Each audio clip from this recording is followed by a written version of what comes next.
Caribbean সাগরের বুকে স্বর্গের মতো সুন্দর একটি দ্বীপ, নাম তার লিটল সেন্ট জেমস। কিন্তু এই সৌন্দর্যের আড়ালেই লুকিয়ে ছিল ভয়ঙ্কর অন্ধকারময় এক ইতিহাস। এই দ্বীপের মালিক ছিল এক ধনকুবের, জেফ্রি অ্যাপস্টেইন। রাজনীতিবিদ, রাজপরিবার, ধনী ব্যবসায়ী, বিশ্বের প্রভাবশালীরা নিয়মিত আসতো এই দ্বীপে।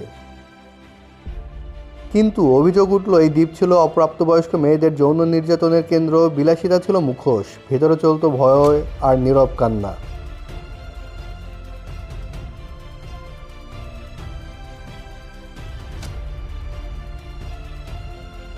2019 সালে গ্রেপ্তার হয় অ্যাপস্টেইন। সে জানতো অনেকের গোপন সত্য, কিন্তু বিচার শুরুর আগেই কারাগারে রহস্যময় মৃত্যু হয় তার। এটা কি আত্মহত্যা, নাকি চুপ করানোর সহজ কোনো উপায়? আজও সেই প্রশ্নের উত্তর নেই।